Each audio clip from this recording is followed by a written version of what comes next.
Bagi Gibran cinta itu keheningan. Semakin orang cerewet ngomong tentang cinta, semakin dia jauh. Katanya Gibran, kusucikan bibirku dengan api suci untuk berbicara tentang cinta. Tetapi saat ku buka bibirku untuk bicara, ku dapati diriku diam membisu. Aku biasa mendendangkan lagu cinta sebelum aku memahaminya.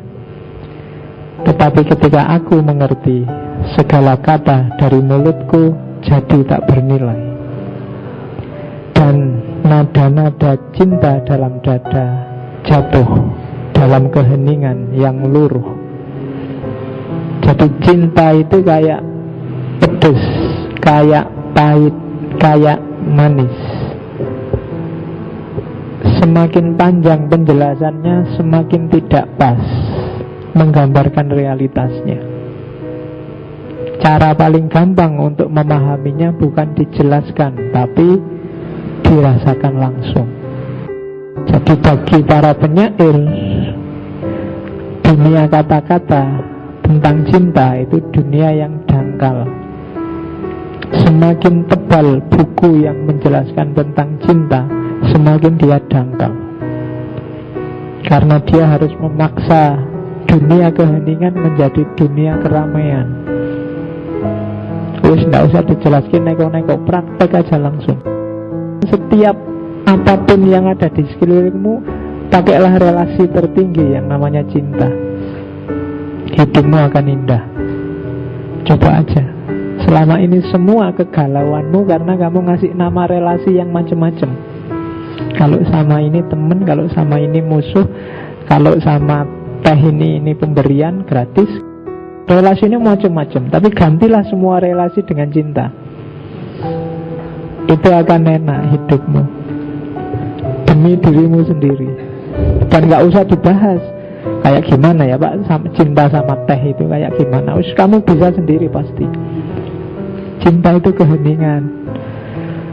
Jangan cerewet, dipraktekkan aja langsung. Yang kedua, satu-satunya yang harus kamu lakukan dalam cinta, tidak banyak sebenarnya, hanya satu yang perlu kamu lakukan, pasrah. Apabila cinta memanggilmu, ikutilah dia, walau terjal berliku-liku jalannya. Apabila sayapnya merangkulmu, pasrahlah serta menyerahlah, walau pedang yang tersembunyi di balik sayap itu membuatmu terluka. Jika dia bicara padamu, percayalah, walau ucapannya membuyarkan mimpimu, bagai angin utara yang menghancurkan taman bunga. Sebab sebagaimana cinta memahkotaimu, demikian pula dia menyalipmu. Demi pertumbuhanmu juga pemangkasanmu. Jadi satu-satunya yang harus kamu lakukan dalam hidupmu, dalam cinta, hanya pasrah. Jadi pasrah itu berarti kamu tidak mundur dari cinta apapun yang terjadi, apapun yang dilakukan oleh cintamu. Senang, susah, sumpek, sedih, kecewa, tetap maju terus dalam cinta. Kenapa?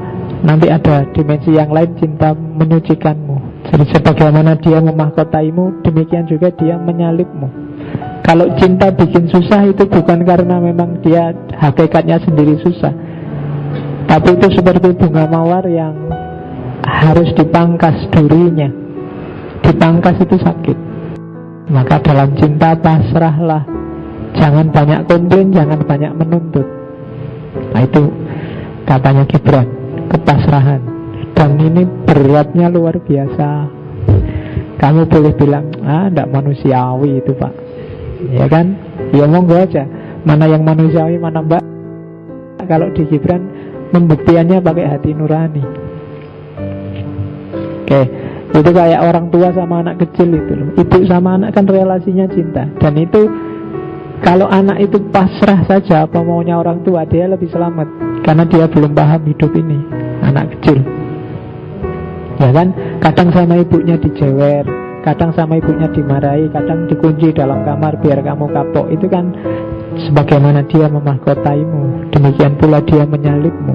Tapi bukan karena untuk menyiksa, demi pertumbuhanmu juga pemangkasanmu. Kalau enggak mungkin bahaya. Anak ini harus perlu dididik. Jadi yang kedua, cinta itu kepasrahan. Yang ketiga, meskipun kamu pasrah, sadarilah bahwa setiap hal, setiap diri punya kebebasannya masing-masing. Saling bercintalah, namun jangan membuat belenggu dari cinta. Biarkan cinta seperti air yang lincah menjelajah di antara pantai dua jiwa. Saling isilah gelas minumanmu, tapi jangan minum dari gelas yang sama. Saling bagilah rotimu, tapi jangan makan dari piring yang sama. Bernyanyi, menarilah bersama dan bersukacitalah. Hanya biarkan masing-masing dalam ketunggalannya.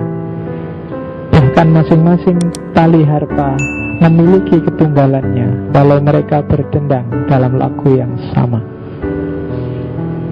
Kebebasan. Setiap pribadi itu unik. Dalam cinta harus ada respect, penghargaan pada keunikan masing-masing. Tidak harus dipaksa. Terus, ini yang paling berat cinta itu, ketulusan. Tulus itu cinta tidak memberikan apa-apa kecuali hanya dirinya. Cinta pun tidak mengambil apa-apa kecuali dari dirinya. Cinta tidak memiliki ataupun dimiliki, karena cinta telah cukup untuk cinta. Cinta yang sebenarnya adalah ketika kamu menitikkan air mata dan masih peduli terhadapnya. Adalah ketika dia tidak mempedulikanmu dan kamu masih menunggunya dengan setia. Ketika dia mulai mencintai orang lain dan kamu masih bisa tersenyum dan berkata, aku turut berbahagia. Mungkin akan tiba saatnya di mana kamu harus berhenti mencintai seseorang. Bukan karena orang itu berhenti mencintai kita, melainkan karena kita sadar bahwa orang itu akan lebih bahagia apabila kita melepaskannya. Cinta hanya mengajarkan aku untuk melindungimu, bahkan dari diriku. Adalah cinta yang bebas dari api. Api maksudnya dari nafsu, yang menahanku dari mengikutimu pergi ke tempat yang jauh. Cinta membunuh hasratku sehingga engkau bisa hidup dengan bebas dan benar. Cinta yang terbatas mencari kepemilikan dari orang yang dicintai.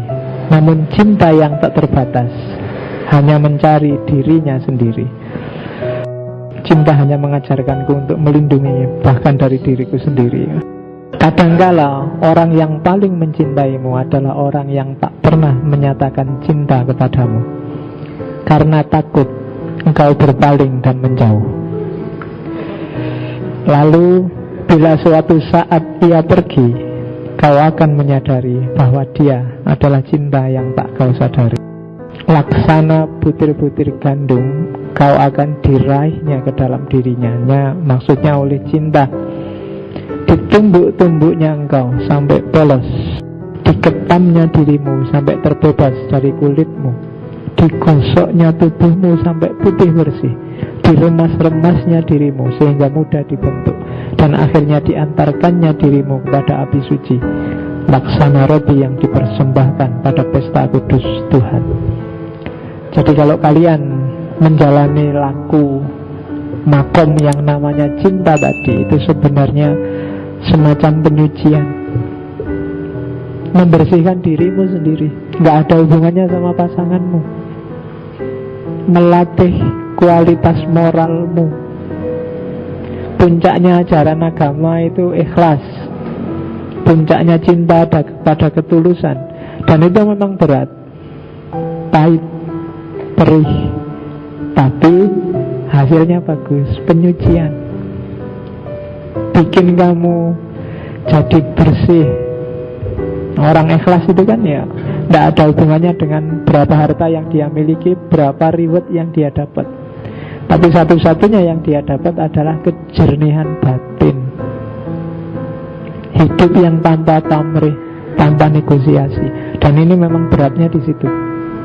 Bukan waktu kamu nembak ditolaknya, tapi batinmu yang terasa. Yang kamu sudah ditolak aja masih bisa tulus, bisa mencintai, bisa berkorban untuk dia. Itu kan luar biasa. Dan ketika kamu terlatih kayak gini, relasi apapun ketika labelnya adalah cinta akan terasa ringan. Jadi seolah-olah kamu yang bertahan, seolah-olah kamu yang dikorbankan dalam cinta, tapi korban adalah penyucian. Tidak ada yang pernah menerjemahkan korban itu sebuah kekalahan, tapi dirimu sendiri. Kayak tadi, kayak tanah yang berubah jadi keramik. Selama dia masih tanah, masih kotor. Tapi setelah dibanting-banting, setelah diputer-puter, bahkan setelah dibakar, baru dia jadi keramik yang mahal dan berharga. Itulah cinta.